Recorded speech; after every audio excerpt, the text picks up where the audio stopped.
அண்ணன் சீமான் அவர்கள் சொல்றாங்க தகப்பா தகப்பா.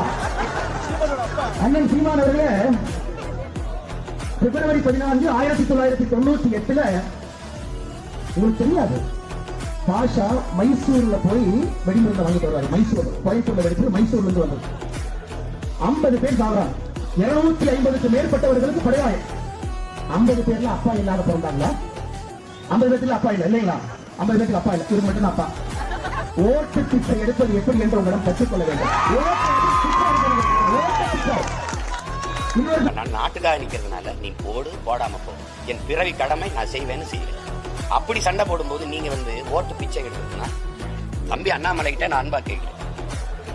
இஸ்லாமியர்களை எதிர்ப்பதை தவிர உங்க ஆள் மனதுல நீங்க கை வச்சு பேசுங்க. உங்க கட்சிக்கு அதாவது RSS இயக்கத்துக்கு இஸ்லாமிய மக்களை எதிர்ப்பதை தவிர ஒரு கொள்கை கோட்பாடு இருக்குன்னு நீங்க சொல்லுங்க.